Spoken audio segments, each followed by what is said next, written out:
आप सबों को जय मसीह प्रिय। सुबह की प्रार्थना में आप हर एक का स्वागत है। उत्पत्ति की किताब 4 अध्याय उसका 25 और 26 कलम इस प्रकार कहता है। और आदम अपनी पत्नी के पास फिर गया और उसके एक पुत्र को जन्म दिया और उसका नाम यह कह के शेत रखा कि परमेश्वर ने मेरे लिए हाबिल की संति जिसको कैन ने घात किया एक और वंश ठहरा दिया है। और शेत के भी एक पुत्र उत्पन्न हुआ और उसने उसका नाम एनोश रखा। उसी समय से लोग यहोवा से प्रार्थना करने लगे। Praise the Lord. हम देखते अभी तक परमेश्वर की आराधना शून्य था। कोई आराधना नहीं कर रहा है। एक आराधना की शुरुआत नहीं हुआ। कैन ने अपने भाई हाबिल को मारा। Praise the Lord. हम देखते हैं उसके जीवन में दुख परमेश्वर दिया, उसको भगोड़ा बनाया, वो कहीं स्थिर नहीं रहेगा कर। Praise the Lord. जब परमेश्वर से श्राप दिया, वेदन से दूर, परमेश्वर के नजरों से दूर, नोद नाम का देश में अपने पत्नी के साथ रहने लगा। अब सवाल यहां पर आपके मन में यही होगा, आदम के 2 ही पुत्र थे, काइन और हाबिल, तो पत्नियां कहां से आ गई? स्त्री कहां मिला उससे ब्याह करने के लिए? प्रिय, आदम के अनेक डिसेंडेंट्स थे, लेकिन यहां पर पुरुषों का ही नाम लिया गया, स्त्रियों का नाम नहीं लिया गया। हालेलुया। और मैंने एक पुस्तक में पढ़ा, उसका जीनियोलॉजी के हिसाब से लगभग काइन और हाबिल की घटना 129 या 30 वर्ष आदम का सृष्टि के बाद हुआ है। इतना बड़ा गैप, ऑलमोस्ट 129 ईयर्स का गैप आदम का क्रिएशन के बाद। उसके बीच में अनेक बेटियां आदम को हुआ होगा, बेटियों का नाम नहीं दिया गया। Praise the Lord. कई बार सवाल हमारे मन में होता है, कैन, आदम के 2 ही बेटे थे, बेटियां तो नहीं थी, तो शादी कैसा हुआ? Praise the Lord. आदम की बेटियां थी, डिसेंडेंट्स थे। कहने का मतलब उसने अपनी बहन से ही शादी किया। हालेलुया। लेकिन यहां पर 2-3 नामों को क्यों इंपॉर्टेंस दिया गया है? कुछ घटनाएं उनसे जुड़ी है। काइन और हाबिल की स्टोरी हमको पता है। एक आराधना करने वाला था, उसको शत्रु ने नाश कर दिया। परमेश्वर फिर से उनका कोप को भरता है जब आराधना करने वाला नष्ट हो गया। प्रभु चाहता था, काइन तो मेरी आराधना नहीं करता है, तो वो मुझसे नफरत करता है, तो आदम का वंश से बेटा चाहिए जो मेरी आराधना करे। परमेश्वर ने शेत को जन्म दिया आदम और हव्वा के लिए। और पति पत्नी आदम और हव्वा ने कहा, मेरा बेटा हाबिल का संति है जिसको काइन ने घात किया था।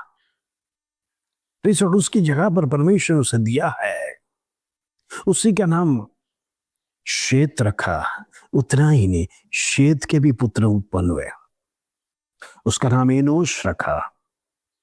और उसी समय इनकी पीढ़ी यहोवा की प्रार्थना करने लगे। कहने का मतलब, शेत और उसका बेटा एनोश का वंश प्रेज़ द लॉर्ड परमेश्वर की आराधना शुरू किया।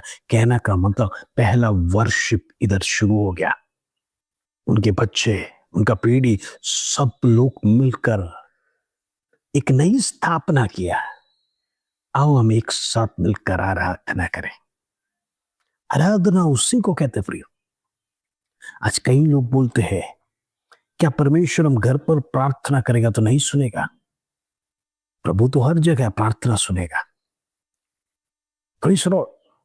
प्रभु ऐसा नहीं कहे कि मैं प्रार्थना नहीं सुनूंगा, लेकिन आराधना का मतलब है हम एक साथ मिलकर एक जगह पर एकत्रित होकर एक आवाज से जब हम आराधना करते हैं वह आराधना स्वर्ग ग्रहण होता है। Praise the Lord. हम देखते हैं वो प्रकाशित वाक्य में लाखों करोड़ों स्वर्गदूत परमेश्वर सिंहासन के बीच में है और चारों ओर जानवरों से घेरा है और आजू बाजू में चारों दिशाओं में लाखों करोड़ों स्वर्गदूत सेनाओं का यहोवा पवित्र पवित्र कर कर आराधना कर रहे और ऊपर केरूब लोग उड़ते हुए आराधना कर रहे। कहने का मतलब आराधना केरूब लोग अकेले नहीं कर रहे, आराधना स्वर्ग में पैसे स्वर्गदूत अकेले नहीं कर रहे, बल्कि लाखों करोड़ों लोग एक साथ मिलकर ऊंची आवाज से जोर से एक ही साथ जब आवाज करते हैं प्रिय उसी को आराधना करते हैं। हम अकेले बैठकर प्रेषण अपने घर में आराधना करना वो आराधना नहीं है, वो प्रार्थना है। कुछ लोग चर्च में जाने से इनकार करते हैं। क्यों चर्च में जाना है, क्या जरूरत है? परमेश्वर तो मेरी प्रार्थना घर पर सुनता है। प्रियो घमंड ना करना, प्रियो ढींग नहीं मारना। यहां पर उत्पत्ति की किताब में पहली आराधना शेत और उसका बेटा एनोश के द्वारा शुरू हो गया। यहां पर लिखा उसी समय से लोग यहोवा की प्रार्थना करने लगे। कहने का मतलब एक जन ने सब मिलकर लोग, पूरे परिवार, पूरे कबीले के लोग, प्रेषित बच्चे, उनके पोते नाती सब मिलकर यहोवा की आराधना करने शुरू कर दिया। कहने का मतलब पहला आराधना इधर स्थापित हुआ। ऐसे तो हम भी कलीसिया में जाकर आराधना करना है। 6 दिन परमेश्वर सृष्टि किया, एक दिन इसलिए विश्राम लिया ताकि आप भी विश्राम ले और आप परमेश्वर की आराधना करें। क्यों? ये 6 दिन जो भी सृष्टि किया वो मेरे लिए किया। हालेलुया। मनुष्य जानना जरूरी है, ये 6 दिन जो सृष्टि किया मनुष्य को अनुभव करने के लिए परमेश्वर पेड़ पौधे जानवरों सभी चीज को अनुभव बना के दिया ताकि मनुष्य अनुभव करे। आज मनुष्य अनुभव कर रहा है लेकिन परमेश्वर के सामने ग्रैटिट्यूड धन्यवाद दे रहा है। आज आपको हवा मिल रहा है, पानी मिल रहा है, अनाज मिल रहा है, सब्जियां मिल रहा है, पहनने के लिए वस्त्र मिल रहा है। ये सब कुछ टेक्नोलॉजी जो यूज कर रहा है, परमेश्वर ने मनुष्य को बुद्धि दिया इसीलिए है, नहीं तो हम भी आज आदम और हव्वा के समान घूमते रहते। हालेलुया। ये सब कुछ परमेश्वर आपके लिए करने के लिए 6 दिन बिना विश्राम, बिना प्रेस और रुक के आराम करते हुए पूरा सृष्टि के पीछे गया, पूरा सृष्टि को देखा, उसको अनुभव करने के बाद 7वें दिन विश्राम किया। और हम देखते आखिरी में मनुष्य को बनाया 6ठे दिन में। आप और मैं आज जो कुछ भी एंजॉय कर रहे हैं परमेश्वर की बदौलत है। ग्रैटिट्यूड, थैंक यू हम परमेश्वर को जरूर देना। प्रभु तूने अच्छा वस्त्र दिया, इसके लिए धन्यवाद। अच्छा घर दिया, चाहे खुद का हो रेंटेड हो, लेकिन हमारे ऊपर छत है, प्रभु धन्यवाद। 3 समय का खाना दिया, इसके लिए धन्यवाद। अगर 3 नहीं तो 1 समय भी खाना दिया, प्रभु धन्यवाद। आज दुनिया में लाखों करोड़ है जो स्ट्रीट्स पे, रास्तों पर पड़े हैं। उनको देखो तो आपको पता चलेगा आप में और उनमें क्या फर्क है। आप भले रेंटेड हाउस में रहते हैं लेकिन उसका रेंट देने के लिए भी कोई रास्ता नहीं। वो रोड पर पड़ा है, ठंडी बारिश गर्मी सब कुछ सहन करते हुए एक तन में बदलने के लिए कपड़ा बिना। हम देखते रेलवे स्टेशन में, बस स्टैंड में, रोड के किनारे एक समय का आहार भी नहीं मिल रहा है। आपके सामने भी अनेक लोगों ने हाथ फैलाया होगा, भीख मांगा होगा। क्यों मांग रहे हैं? उनके पास कोई रास्ता नहीं है, उनके पास कोई ऑप्शन नहीं है। Praise the Lord. मरते दम तक उनकी जीवन में ख्वाहिश क्या है?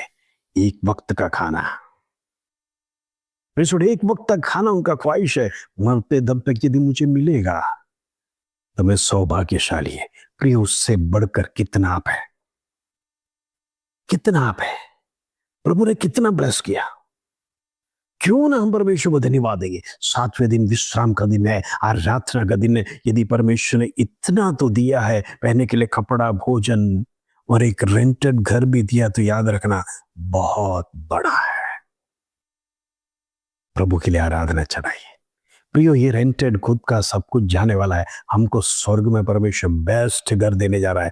ये दुनिया का घर के ऊपर मोहर नहीं लगाना, ये दुनिया का वाहन पर मोहर नहीं लगाना, ये दुनिया के हमारे शरीर पर पहने हुए वस्त्र का मोह नहीं लगाना। प्रियो, हम अपनी खूबसूरती पे हालेलुया पैसे खर्च करने की जरूरत नहीं है। परमेश्वर ने बेस्ट खूबसूरती दिया है। इंद्र में याद रखना, प्रभु ने जो दिया है वो बेस्ट है। उसके ऊपर चाहे कितना भी आप बेस्ट करने के लिए कोशिश करो, दैट इज ऑल फेल। परमेश्वर का क्रिएशन बेस्ट है, हालेलुया। लेकिन आराधना करना ना भूलना। यहां पर हमने सीखा है, शेत और उसका बेटा अनोस और उसकी पीढ़ी, उसके वंश एक आराधना शुरू किया। क्यों आराधना करने वाला वंश में है। पूरी सुनो, इन दिनों में परमेश्वर के संधि में पश्चाताप के साथ प्रार्थना करना। प्रभु, यदि मैंने आराधना तुझे सही तरह से नहीं चलाया तो क्षमा करना। आराधना में कोई भी गलती है, मैंने सही तरह से प्रभु तेरे चरणों में शीश झुकाया नहीं, तेरे विरोध में कुछ कहा तो प्रभु क्षमा करना। आइए हम प्रार्थना करें। पिता परमेश्वर, धन्यवाद आज का सुंदर वचन हमारे जीवन में कैसे आराधना करना है, कहाँ आराधना करना है। प्रीसो ने सब कुछ सुने में वचन से बताया। इन दिनों में प्रीसो हमारी पीढ़ी आराधना करने पाए, हम सब मिलकर परमेश्वर का धन्यवाद देने पाए। इन दिन में तूने हमारे लिए कितना सब कुछ बनाया है अनुभव करने के लिए। हम अनुभव करते हैं लेकिन हम धन्यवाद देना भूल जाते हैं। इन दिन में प्रिय परमेश्वर, तू हर एक को क्षमा कर। हमारे जाने अनजाने में जो भी गलती है क्षमा कर। आराधना महत्व की बात है। हमारे जीवन में आराधना चढ़ाना है। हम देखते काइन और हाबिल ने आराधना चढ़ाया। आराधना हमारा हिस्सा है। यदि हम उसको छोड़कर जाते तो हमारे जीवन में पाप है, हमारे जीवन में दंड है, हमारे जीवन में श्राप कर कर। हम हर एक को समझने के लिए परमेश्वर बुद्धि और ज्ञान दे। यहोवा परमेश्वर, तू जिंदा, तेरी आराधना नहीं करेगा तो हम जिएगा कैसे। प्लीज, तूने सब कुछ हमें मुफ्त में दिया है, हवा दिया है, पानी दिया, सब कुछ मुफ्त दिया है। परमेश्वर, तेरा नाम का जाहो जलाली हो। हालेलुया। प्रभु, हर एक को ब्लेस कर, हर एक की जीवन से कमी घटी दूर कर। हर एक श्रापों को यीशु के नाम से मैं कैंसिल करना चाहता हूं। इंद्र में बढ़ने पाए, प्रभु में बढ़ने पाए, प्रभु की आशीष में बढ़ने पाए। यीशु के नाम से होने दो उसका धन्यवाद, आदर, महिमा, जलाल तुझे देते प्रभु। छोटे से प्रार्थना प्रभु यीशु मसीह के नाम से मांगते हैं, सुनो और ग्रहण कर पिता, आमीन आमीन। प्रिय इंद्र में प्रभु ने जो कुछ भी दिया है उसका धन्यवाद कीजिए, प्रभु को आराधना कीजिए, क्योंकि वो महान परमेश्वर, वो आराधना का योग्य परमेश्वर है। उसी की आराधना करने के लिए प्रभु ने हमको सृष्टि किया है। और विश्राम का दिन, रविवार का सुबह, अपना दिन की शुरुआत परमेश्वर के चरणों से शुरू करिए। प्रभु आप सबको आशीष दे। जय मसीह की।